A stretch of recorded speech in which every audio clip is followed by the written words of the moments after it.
Donald Trump wondered aloud on the campaign trail, if we have nuclear weapons, why don't we use them? It still is amazing that this man, who so openly expressed his preference for destruction and cruelty, got elected. Trump's actions towards North Korea have surely reflected this logic. And yes, he may stand alone even in the wretched group of American presidents in his lack of logic at all. It seems that he almost solely relies on his emotions. I wasn't so sure if this was true on the campaign trail, as he at least used intuition to make connections with his rocking crowds. The man had some sort of direction then. Now, isolated from his groupies, Trump's reactionary impulses are not a strategy so much as they are just a reaction. A reaction from a man so overwhelmed and paranoid he feels the need to destroy everything in his path. Such a man is ripe to blow up the world. That is, if the order is obeyed. It may not be so surprising that Trump got elected when we consider his opponent Hillary Clinton said in the most absolute tone that, if the order for a nuclear strike comes, it must be obeyed. I remember hearing this in a presidential debate and being struck by the rigidity of the statement. She seemed not to be afraid of destroying an entire country but rather afraid that even if she was to become president, no one would listen to her, as if that was literally the end of the world. I bring up this quote from Clinton because she was attempting to explain nuclear weapons and their potential use through reason. Such has been the strategy and expectation of presidents in the past for the most part. Barack Obama argued that his $1 trillion committed to nuclear weapons was not expansion but modernization. Trump then, and his abandonment of objective reality, is surely postmodern. There really can be no rational reason for having, let alone using, nuclear weapons. Unless you perhaps solely rely on reason, in other words, you are a sociopath. But the assumption was that our leaders were rational actors and that they could and should explain their actions. Trump feels no need to explain himself rationally, in fact he detests the concept.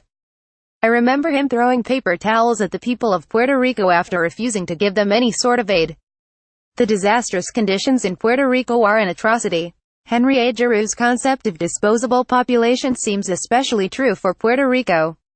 When Trump threw the paper towels there was a strangely confessional torque to his actions. That is, he felt no need to hide from his own absurdness, in fact, he wanted to throw it in your face.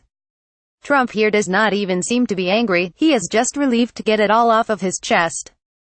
In ahistorical times the phrase of Trump being the first non-rational president seems like a fine headline.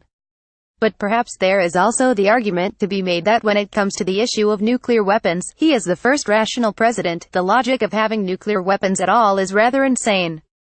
Granted, of course, there is a preference for not using these weapons, as if we, let alone the people of North Korea, have much of a choice.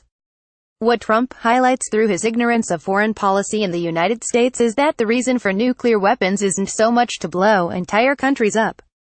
This may appealing to an aimless bully with no ideology, but it's not so appealing to one who is attempting sustained and accepted world domination. Anyone who is thinking rationally could see that North Korea is completely contained economically speaking. It surely is frustrating for any person seeking world domination that there is a country who lives on its own terms, in spite of sanctions and threats. But risking nuclear war with such a country, who really poses no threat to anything but one's ego, is a silly idea. Trump asks, why do we have nuclear weapons? We have nuclear weapons so we can continue neocolonialism on poorer countries. We can destroy your entire country at any time as a negotiating tool for keeping other countries poor. And to think Trump wrote out of the deal. Of course, nostalgia for the days of rationality are in order. The past presidents were at times rational actors. Execute leaders who brought the people of poor countries together, replace them with dictators. Keep relative peace and a lot of military bases with countries who give resources on the cheap. Disguise war in democracy, rather than say, as Trump has said, let's steal their oil. Trump is a hurricane. He has no self-control. He wouldn't nuke a country because they were an economic threat. He would do so because they stood up to him. The fact that North Korea remains independent may be frustrating for all those who seek to pillage their country, but the risk in provoking them is far greater than the reward. We can see why people wanted to ditch the cold-hearted rational thinkers in favor of Trump, who is refreshingly self-interested rather than patronizing. But this was a misread. It is not as if past leaders have been without emotion.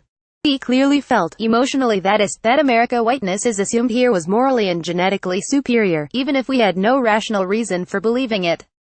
The reason of our leaders was what prevented them from taking their emotional assumptions to their assumed end. After all, if we blow up the developing world, who will be our slaves? Of course, it's not like American workers are being treated right either. Trump feels like him and his class are superior, or maybe more acutely he fears that they aren't, so he may follow these emotions to their assumed end. Currently he is so infuriated that anyone would stand up to his bullying. He does not see the consequences of his actions. As detestable as Trump is, reason alone will only make a cruel world make sense. It will not make this world less cruel. North Korea may also be remembering what happened to Libya when they ditched their nuclear weapons. And Kim Jong-un may be remembering what happened to Muammar Gaddafi.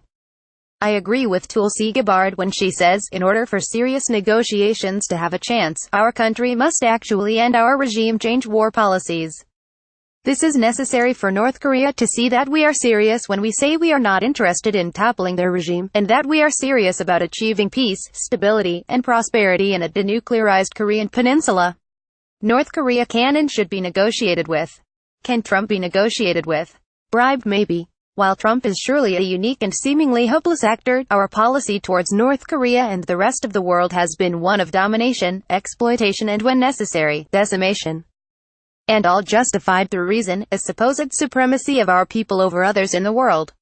This time, if Trump must echo Hillary Clinton's infamous words on the grave of Gaddafi, we came, we saw, he died, it will be done with a little bit less moralizing.